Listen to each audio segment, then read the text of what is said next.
Arsene Wenger was none too pleased at Troy Deeney's comments question whether Arsenal had the cojones to compete at the top of the Premier League. The Arsenal boss blasted back at the Watford striker, telling reporters, "You can't question our character."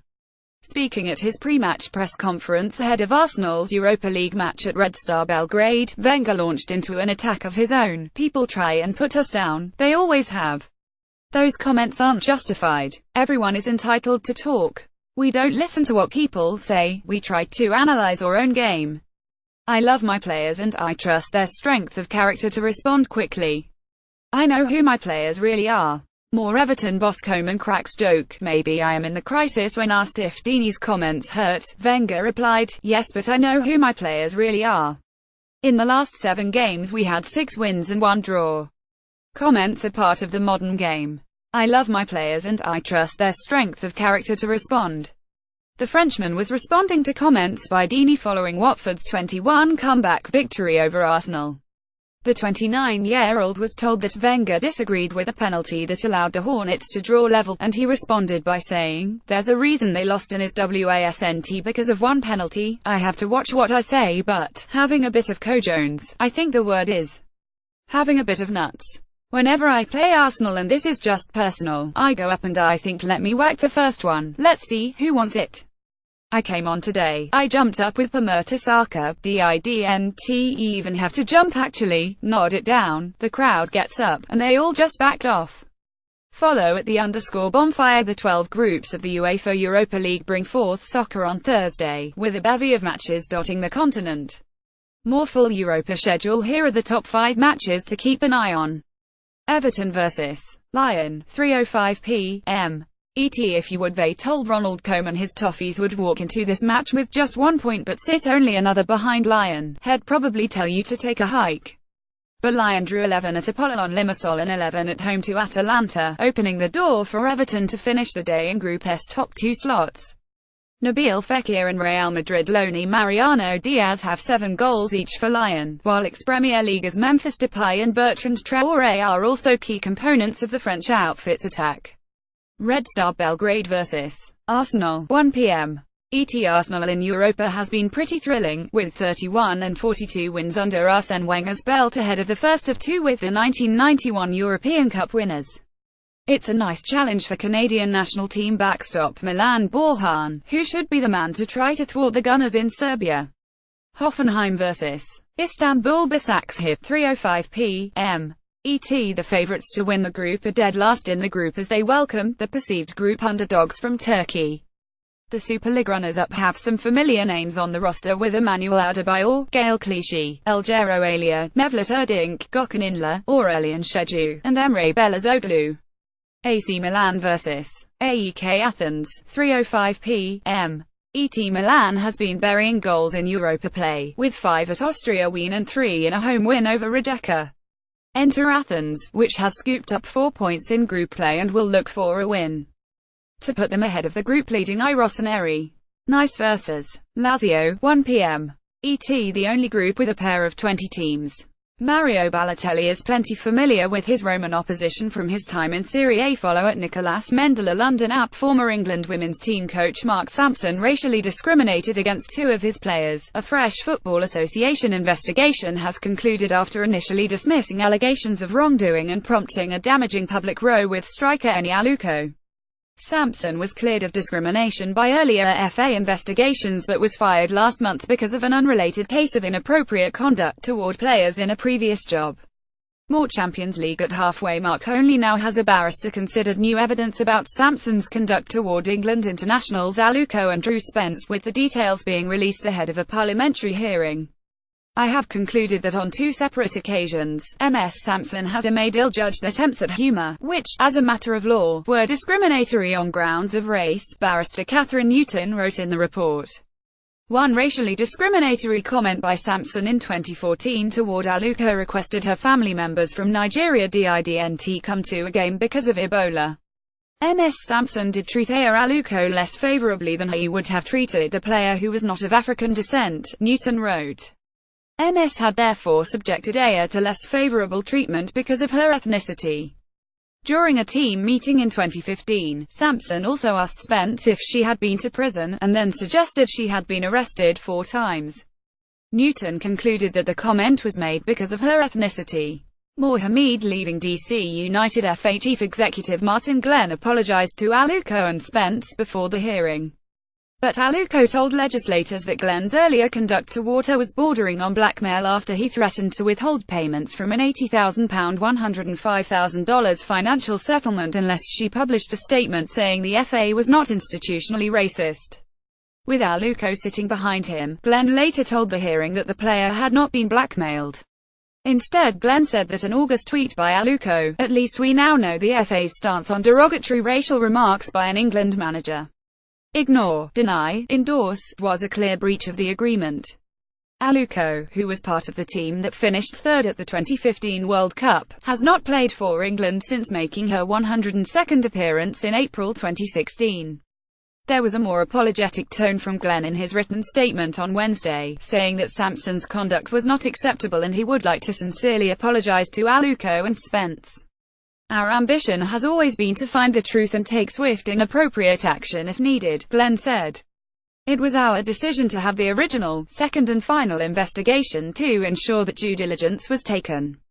It is regrettable that Eniola did not participate in the first external investigation, as this would have enabled Catherine Newton to conduct and complete her investigation sooner.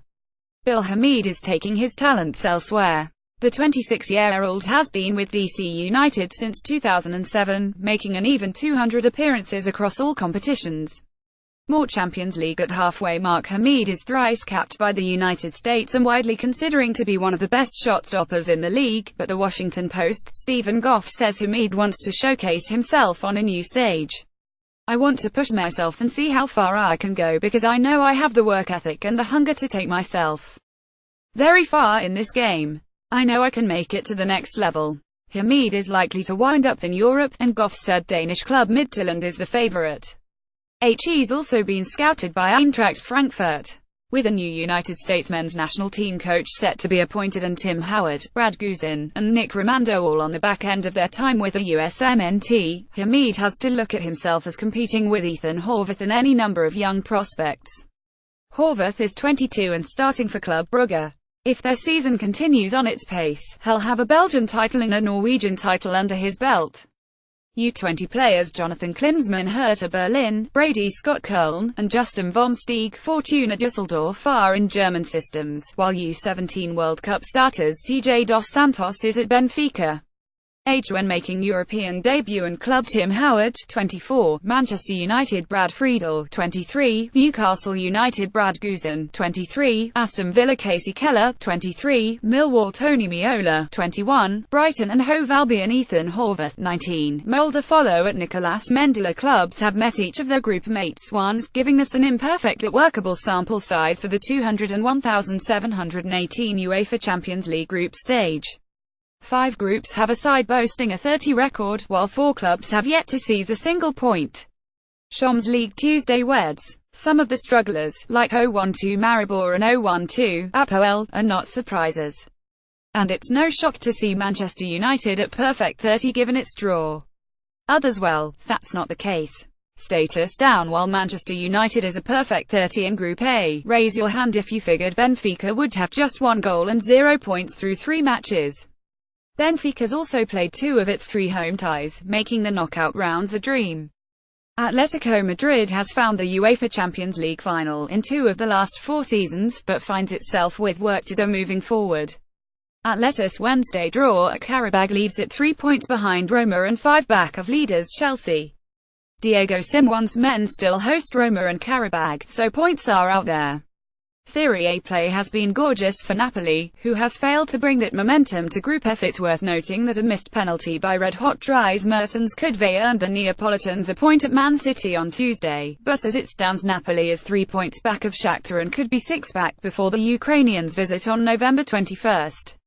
It turns out you can't sell everyone and expect the youth to come through shining. Monaco is at the bottom of a very winnable group, having lost at home to Porto and Besiktas. Still just 3 points behind RB Leipzig, they'll need to win at Monaco and/or Besiktas to have any hope of the knockout rounds. Borussia Dortmund got a rough deal from officials when it visited Wembley Stadium, but losses to Spurs and Real Madrid can happen in a group stage. Tuesday's draw at Apoel Nicosia, however, is close to a backbreaker. Photo by Tom Dulash, Getty Images. Status up: Spurs' draw at Real Madrid may have been aided by a huge performance from Hugo Lloris, but goalkeepers, as you know, are actual components of a team. This is in fact a group of death, but the North Londoners are holding a scythe. If Mauricio Pochettino can lead a home win over Real Madrid at a raucous Wembley on All Saints' Day, well, look out, Cenk Tosun has gone from sleepy transfer target to the tip of many gossipers' tongues, as Besiktas is a perfect 30 including wins at Monaco and Porto. Anderson Talisca and, wait for it, Ryan Babel have also starred for the Turkish powers, who will almost certainly see the knockout rounds. More JPW sits down with Edison. Pep Guardiola's done this Champions League dance, do you know, and Manchester City has weathered all storms. That includes conceded 2 penalties, one was saved by Edison, as a down performance versus Napoli still ended with a home win. If City can win at the Stadio San Paolo on November 1st, Pep can sleepwalk into the final 2 matches, though that's not his style. Roma has a classy draw at Chelsea and has gathered 5 points including 4 away from home. Mimic that Marcanai Lupi will be a challenge in the knockout rounds. Neymar was best pals with Lionel Messi and Luis Suarez last season at Barcelona, but having a less than perfect relationship with Edinson Cavani hasn't hurt a thing in Paris. Paris Saint-Germain is for real, scoring 12 times and yet to concede in wins over Bayern Munich, Celtic, and Anderlecht. Grey area: Liverpool leads its group and advancing is really the only goal, but there's something off-putting about the home draw against Sevilla. The 11 draw at Spartak Moscow looks better now that the Russians hammered Sevilla 51, but a return visit from Maribor next should help the Reds buttress their stock. Be careful how finely you analyze a club as accomplished as 2-time reigning champs Real Madrid, but Cristiano Ronaldo's men don't look so hot. Still well positioned to move on, keep a close eye on how they look at Wembley in a few weeks. Holding pat in Chelsea's 33 draw versus Roma today was its first real stumble of the UCL, but there shouldn't be too many alarm bells considering their injury problems and Roma's desperation. Consider their status even, especially given their clever win at Atletico Madrid. Jose Mourinho is doing a fine job with Manchester United, but it's really hard to praise the club too much for doing what's expected in a glorified Europa League group. Clearly Sir Alex Ferguson was involved in the icing some of the draw balls again. Follow at Nicolas Mendela.